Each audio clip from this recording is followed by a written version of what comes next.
नमस्कार, आप देख रहे हैं आज तक। आपके साथ मैं हूं सईद अंसारी। स्वागत है आपका खबरदार में। खबरदार यानी कि समय हर खबर से आपको खबरदार करने का। जहां 107 घंटे अब तक बीत चुके हैं, हमास ने जो युद्ध आतंक का इजराइल के विरुद्ध छेड़ा उसे समाप्त करने में इजराइल अब जुट गया है। 5 दिन बीत चुके हैं। 1200 से अधिक इस्राएली नागरिकों की अब तक जान जा चुकी है।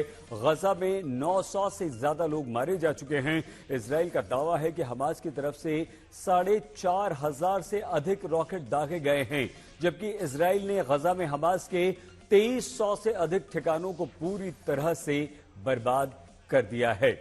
लेकिन अब इस युद्ध के और बड़ा होने की आशंका बढ़ती जा रही है। इसका पहला कारण है इस्राएल और इजराइल पर लगा आरोप। मतलब फिलिस्तीन के विदेश मंत्रालय ने इजराइल पर एक बड़ा आरोप लगाया है कि इजराइल गजा में फास्फोरस बम का इस्तेमाल कर रहा है। फास्फोरस बम यानी वो बम जो केमिकल बम है, जो प्रतिबंधित है, जिसका इस्तेमाल करना वॉर क्राइम कहलाता है। वॉर क्राइम यानी कि युद्ध अपराध। अब ये गंभीर आरोप फिलिस्तीन ने इजराइल पर लगा दिया है। 5 दिन हो चुके हैं 7 अक्टूबर को जो आतंकवादी इजराइल में घुसे, उसके आतंक के खिलाफ गाजा में छेड़े गए युद्ध में अब पूरा गाजा बर्बाद होता नजर आ रहा है। दावा है पिछली रात हमास के 200 ठिकानों पर हमला इजराइल ने किया। गाजा पट्टी से जुड़े बॉर्डर पर वापस कब्जा इजराइल कर चुका है। तब चौंकाने वाली खबर एक आरोप के साथ आई।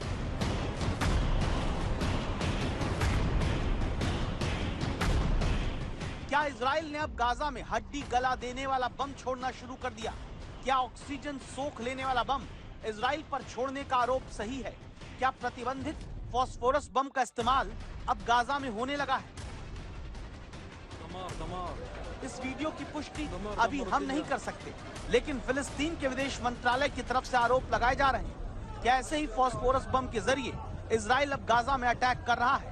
फिलिस्तीन के विदेश मंत्रालय ने ही ये वीडियो भी जारी किया, जिसमें दावा है कि गाजा के उत्तर पश्चिम इलाके में अल करामा नाम की जगह को पूरी तरह ऐसे फास्फोरस बम के जरिए इजराइल ने बर्बाद कर दिया। और दावा है कि फास्फोरस बम के इस्तेमाल किए जाने से यहाँ एम्बुलेंस और दूसरी मदद पहुंच नहीं पा रही। सवाल है कि फास्फोरस बम क्या है? सफेद फास्फोरस और रबर के साथ तैयार होने वाला ये केमिकल बम है, जो दावा है कि जहाँ गिरता है उस जगह की ऑक्सीजन तेजी से सोखने लगता है। कहा जाता है कि फास्फोरस बम गिरने से लोग दम घुटने से मरने लगते हैं। पानी डालने पर भी आसानी से बुझता नहीं, धुएं का गुबार बना रहता है, भड़कता रहता है। और दावा यह भी कि जिस इलाके में यह गिरता है वहां पर लोग मल्टी ऑर्गन फेल्योर होने तक से अपनी जान गंवाते हैं। दूसरे विश्व युद्ध से फास्फोरस बम का इस्तेमाल युद्धों में होता आया। इजराइल पर पहले भी इसके आरोप लगे हैं। अब की बार फिर फास्फोरस बम गिराने का आरोप इजराइल पर लगाया गया है।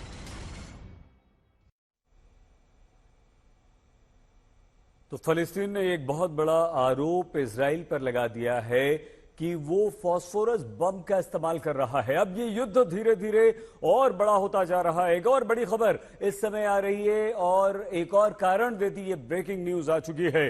लेबनान बॉर्डर पर इजराइल और आतंकवादी संगठन हिजबुल्लाह के बीच युद्ध तेज होने लगा है। हिजबुल्लाह एक तरफ इजरायली सेना पर हमले की तैयारी कर रहा है। लेबनान के दक्षिणी बॉर्डर पर आतंकवादी संगठन हिजबुल्लाह और इजरायली सेना के बीच युद्ध चल रहा है। आतंकवादी संगठन हिजबुल्लाह, जिसने अमेरिका तक को कल इजराइल की मदद करने की धमकी दी थी, दावा है कि उसने खुद माना था कि उसने इजराइल के 2 टैंक्स तबाह कर दिए हैं। अब हिजबुल्लाह के ठिकानों पर इजराइल पलटवार कर रहा है। मतलब यह हुआ कि अब इजराइल और हमास युद्ध के साथ साथ हिजबुल्लाह के साथ भी इजराइल का युद्ध शुरू हो चुका है। तो हमास भले ही इजराइल और गजा में उसके साथ बेगुनाहों को मार रहा है, लेकिन आतंकवादी संगठन एक बार हमला करने के बाद रुका नहीं है। गजा की सीमा से सिर्फ 10 से 15 किलोमीटर दूर जिस अश्कुलोन में हमास ने फिर से रॉकेट दागे हैं, वहां युद्ध क्षेत्र से हमारे संवाददाता गौरव सावंत बारूदी हमले के बाद की हकीकत आपको बता रहे हैं। पर कुछ लोग बैठकर रॉकेट अटैक से बचते दिखते हैं। मिट्टी मिट्टी होते गाजा की तरफ से हमास ने एक बार फिर हमला बोला, लेकिन क्यों?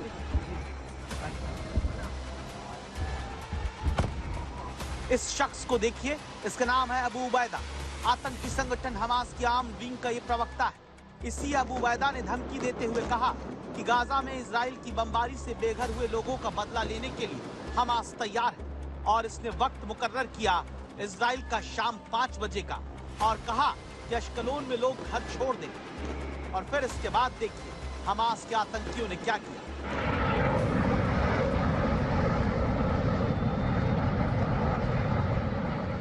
दावा है कि हमास के अबू उबैदा की धमकी के बाद इजराइल में शाम 5 बजे के आसपास गाजा की तरफ से हमास ने इजराइल के अश्कलोन में दनादन रॉकेट दागने शुरू कर दिए। शुरुआती जानकारी में सामने आया कि आज 14 इजरायली नागरिकों की जान चली गई।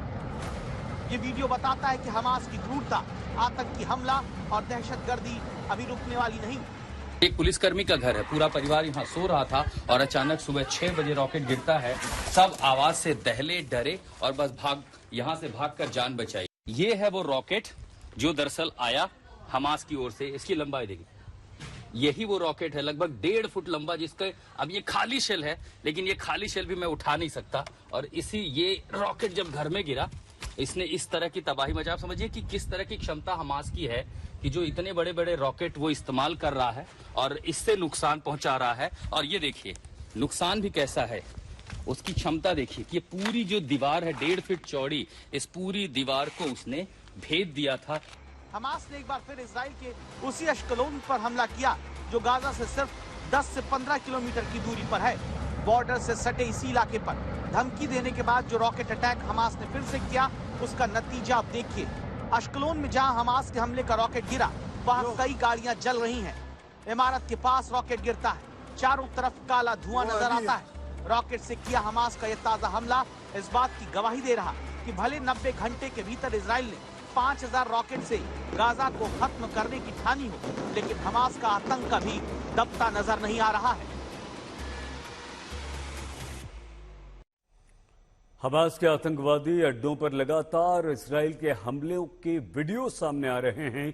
नया वीडियो अब एक बार फिर से आया। बड़ी खबर यह आ रही है कि इजराइल डिफेंस फोर्स की तरफ से जारी वीडियो गजा में हमास के मिलिट्री सेंटर पर हमले का है। इस्लामिक यूनिवर्सिटी की ये वो इमारत है जिसमें इजराइल का दावा है कि हमास ट्रेनिंग कैंप चलाने लगा। दावा है कि वो इमारत जो आप गिरते हुए देख रहे हैं, यही वो इस्लामिक यूनिवर्सिटी है। हमास यहीं से हथियारों को तैयार करने मिलिट्री इंटेलिजेंस का सेंटर चलाता रहा है, जिसे अब तबाह कर दिया गया है।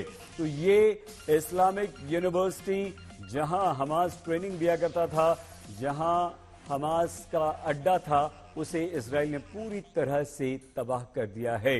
जिस हमास को समाप्त करने की उल्टी गिनती 5000 रॉकेट से हमला करके हमास ने शुरू की थी, इजराइल ने अब शुरू की है। और इसका कारण है हमास के आतंकवादियों की जबरदस्त क्रूरता, जिन्होंने पहले प्लान करके इजराइल के अभेद्य मिसाइल सिस्टम और खुफिया तंत्र को फेल किया, फिर इजराइल में घुसे, बर्बरता जमकर की, और जो बर्बरता की उसका एक एक वीडियो अब सामने आ रहा है। यहाँ पर इजराइल की सेना ने जबरदस्त तैयारी कर रखी है। अगर आप ठीक मेरे पीछे देखें तो ये इजराइल की सेना की बख्तरबंद गाड़ियां हैं और टैंक है। बड़ी संख्या में armoured personnel carriers, troop carriers और टैंक्स को यहाँ तैनात किया गया है। इसके अलावा उनके बड़े बड़े ट्रक यहाँ पर पूरी तरह से तैनात है। इनकी मंशा एक ही है, इनकी कोशिश एक ही है कि जैसे ही इन्हें आदेश मिलता है तो ये किसी भी समय गाजा पट्टी पर हमला करने के लिए पूरी तरह से तत्पर है और तैयार है। इजराइल की सेना इस समय गाजा पट्टी के निकट, जहां पर फेंस 3-4 जगह उसमें ब्रीच था, वहां पर पूरी तरह से उनकी तैनाती है। उनके टैंक्स वहां पर तैनात है ताकि अब हमास के लड़ाके और आतंकवादी इस तरफ ना आ सके। जिन हमास के आतंकियों को रोकने की कसम इजराइल ने खा रखी है, वो दहशतगर्द पहले इजराइल में घुसने के लिए कैसे निर्दोषों को मारते रहे, उसकी गवाही देता ये दूसरा वीडियो भी सामने आया, जहां एक गेट है। गेट के बाहर आतंकवादी नजर आते हैं। ये आतंकी इस गेट के भीतर दाखिल होने की कोशिश करते हैं। गेट खुलता नहीं, तभी इजराइल के नागरिक की कार आती है। उसकी नंबर प्लेट के साथ गेट खुल जाता है। तभी आतंकी किनारे से गोलियां बरसाकर कार में मौजूद इजराइल के नागरिकों की जान ले लेता है। और फिर गेट खुलने के साथ आतंकवादी यहां भीतर तक दाखिल होकर गोलियां बरसाते हैं। और इस युद्ध के अब और विनाशक होने की तीसरी बड़ी खबर भी आ रही है। वो बड़ी खबर यह है कि अमेरिका के आधुनिक हथियार इसराइल पहुंच चुके हैं। अमेरिका इसराइल की खुलकर मदद कर रहा है। वो युद्ध के साजो सामान इसराइल को भेज रहा है। अमेरिका के विदेश मंत्री एंटनी ब्लिंकन भी कल इसराइल पहुंच रहे हैं। यानी कि अमेरिका अब इसराइल की खुलकर मदद कर रहा है। एक खेप पहुंच चुकी है, दूसरी खेप पहुंचने वाली है।